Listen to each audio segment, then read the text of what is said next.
দীর্ঘদিনের লড়াইয়ের অবসান। নাগরিকত্ব পেলেন উত্তর 24 পরগনা জেলার গাইঘাটা ব্লকের ঠাকুরনগরের এক মতুয়া গৃহবধূ। নাম শান্তিলতা বিশ্বাস। উত্তর 24 পরগনার গাইঘাটা থানার ঠাকুরনগর বড়া কৃষ্ণনগরের বাসিন্দা। প্রায় 1.5 মাস আগে স্বামী তারক বিশ্বাস ও তার স্ত্রী শান্তিলতা বিশ্বাস নাগরিকত্বের জন্য আবেদন করেছিল। শান্তিলতা গতকাল নাগরিকত্ব পেল, কিন্তু তার স্বামী তারক বিশ্বাস পাননি। পরিবার সূত্রে জানা গিয়েছে, বাংলাদেশের খুলনার বাসিন্দা তারক বিশ্বাস 16-17 বছর বয়সে বাংলাদেশ থেকে অত্যাচারিত হয়ে পালিয়ে ভারতে চলে আসেন এবং তার স্ত্রী শান্তিলতা বাংলাদেশের যশোরের বাসিন্দা। তিনিও পরিবারের সঙ্গে অত্যাচারিত হয়ে ভারতে পালিয়ে চলে আসেন। ভারতে তাদের দুজনের বিয়ে হয়। শান্তিলতা দেবী জানান, নাগরিকত্বের জন্য তিনি ভারতীয় ভোটার কার্ড, আধার কার্ড, জমির দলিল সহ বাংলাদেশের মাধ্যমিক পাশের স্কুল সার্টিফিকেট জমা দিয়েছিলেন। তার স্বামী ভারতীয় সমস্ত কাগজপত্রের পাশাপাশি বাংলাদেশের জমির দলিলের নথি জমা দিয়েছিলেন। তাদের দুজনের দাবি, নাগরিকত্বের জন্য কাগজপত্র জমা দেওয়ার পর তাদের কোনো ধরনের সুবিধা বন্ধ হয়নি। ব্যুরো রিপোর্ট, নিউজ ইভেনাই। আপনার ওয়াইফ নাগরিকত্ব কার্ড পেয়েছে, এটা কবে পেয়েছে এবং পাওয়ার পরে আপনাদের অনুভূতিটা কি? আমাদের অনুভূতিটা খুবই ভালো, খুবই আনন্দিত। আমরা মোদিজিকে আর আমার ঠাকুরমশাইকে, শান্তনু ঠাকুরকে আমরা অশেষ অশেষ ধন্যবাদ এবং কোটি কোটিবার নমস্কার জানাই যে আমাদের এতদিনের একটা সাধনা আজকে আমাদের এই দুটো ব্যক্তির কারণেই আমরা ভারতবর্ষে আজকে পায়ের তলায় মাটি পেলাম। এই আনন্দের শেষ নাই এবং এই আনন্দ লোককে বলে বোঝানো যাবে না। আপনারা কবে আবেদন করেছিলেন এবং কে কে আবেদন করেছিলেন? আবেদন করেছিলাম আমি আর আমার মিসেস। এই 1.5 মাস আগে আবেদন করেছিলাম। আমার মোবাইলে মেসেজ আসছিল আমার হিয়ারিংয়ের, এই বারাসাত ওই হেড পোস্ট অফিসে। ওখানে আমি গিয়েছিলাম। ওখানে গিয়েও আমি অনেক সুবিধা পেয়েছি। মানে ইনকোয়ারির সময় যখন আপনাদের ভেরিফিকেশন হয়, হ্যাঁ, তখন তো কোনো হয়রানি হতে হয়েছে? কোনো রকম হয়রানি নেই। আমাকে সব কিছু বুঝিয়ে বলে দিয়েছে। আমাকে খুবই ভদ্রতানরা খুবই ভালো। এবং আমি এই কথাটাই বলবো আমার জাতীয় ভাইদের, তারা যেন কোনো সংকোচ না করে, মনে কোনো দ্বিধাবোধ না করে তারা যেন অচিরে এইগুলো জমা দেয়, অনলাইন করে এবং তাদেরও পায়ের তলায় মাটি আসুক, তারাও ওই নাগরিকত্ব কার্ড পাক। এটাই আমি ঠাকুরের কাছে কামনা করব। আপনি কি মতুয়া? হ্যাঁ, আমি মতুয়া। আপনারা বাংলাদেশে কোথায় বাড়ি ছিল? এবং বাংলাদেশে আমার বাড়ি ছিল খুলনা ডিস্ট্রিক্ট, মোল্লাহাট থানা, ডাবরা গ্রাম। মোল্লাহাট থানা, ডাবরা গ্রাম। কি কারণে ওখান থেকে এসেছিলেন? ওখান থেকে এসেছি, আমি ছোটোবেলায় একটু ডানপিটে ছিলাম। তখন আমি ওই খেলাধুলায় খুব পারদর্শী ছিলাম। ফুটবল খেলতাম, হাডুডু খেলতাম।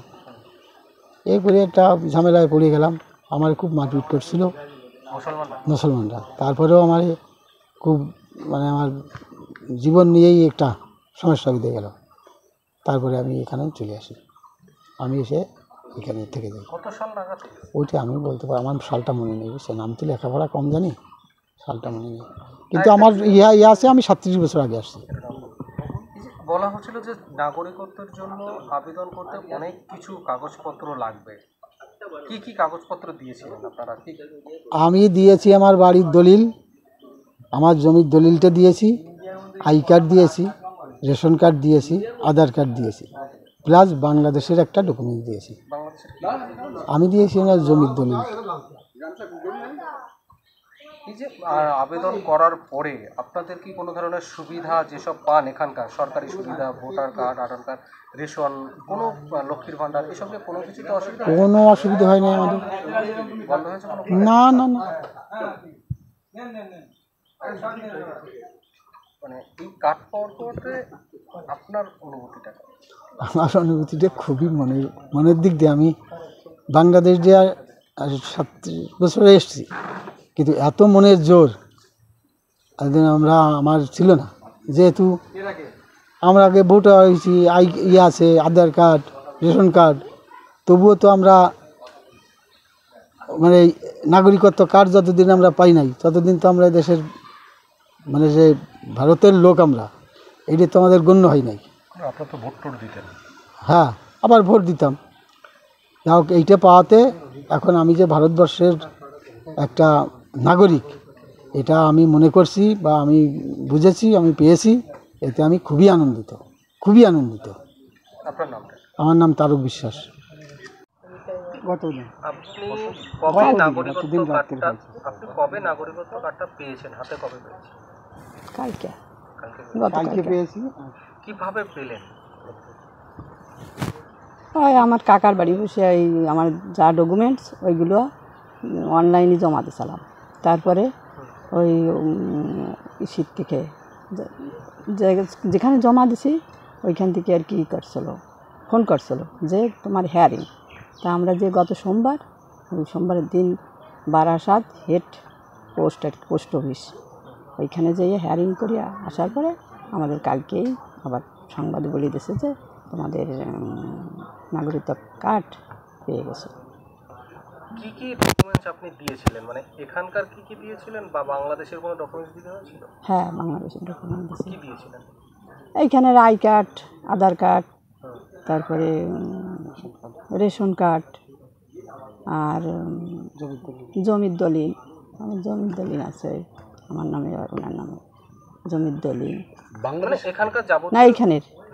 আর বাংলাদেশে আমার মাধ্যমিকের যে মার্কশিট ওইটি আমি নিয়েছিলাম, ওইটি আমার কাছে ছিল, ওইটা অরিজিনাল দেখাতে বলছিল, আর ওইটাও জেরক্স করি ওর সাথে দিয়ে দিয়েছিলাম। আচ্ছা, ওইটা দেখালি ওরা বলছে হ্যাঁ।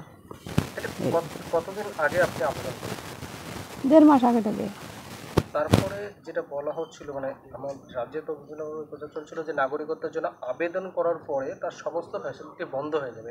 আপনার ক্ষেত্রে কি কোনো ধরনের ফ্যাসিলিটি বন্ধ হয়েছিল, মানে কোনো সুযোগ সুবিধা বন্ধ হয়েছিল? না, আমার তো রেশন তারপরেও তুলছি। আচ্ছা, ওইখানে জমা দেওয়ার পর অ্যাপ্লিকেশন করার পরেও রেশন তুলেছি। ভোট দিতে পেরেছি? হ্যাঁ, ভোটও দিয়েছি। দেখা ভোট দিলে তো এই যে আঙুলি। ভোটও দিয়েছেন? হ্যাঁ। কোনো ধরনের অসুবিধা? না, কোনো অসুবিধা নেই। কেমন লাগছে এখন এই সার্টিফিকেট হাতে পেয়ে? কেমন লাগছে? খুব আনন্দিত। ওই দেশের থেকে আসছি নির্যাতিত হয়ে, এখন এই দেশের আমি একটা মানে নাগরিকতা কার্ড পেয়ে আমার একটা স্থায়ী আমি হয়ে গেছি, তার জন্য আমি খুব আনন্দিত আর কি। কত সালে এসেছিলেন আপনি? আপনারা কত সালে এসেছিলেন? সালটা বলতে পারবো না। মনে নাই কত সালে আইসি টাইসি। কোথায়, বাংলাদেশের কোথায় বাড়ি ছিল? যশোর। কি পরিস্থিতিতে এসেছিলেন ওখানে, কি ধরনের পরিস্থিতি হয়েছিল যেখানে আসতে হয়েছে? আমাদের বাড়ি ছিল বড় বাড়ি, ডেলি ডাকাত আসারই থাকতো, ডেলি ডাকাত আসার চান্স থাকতো। আমরা তো অনেক লোকজন ছিলাম, ওর জন্যে আমরা চলে এসেছি। অত্যাচার? হ্যাঁ, অত্যাচারও হতো। আপনার নামটা? শান্তিলতা বিশ্বাস।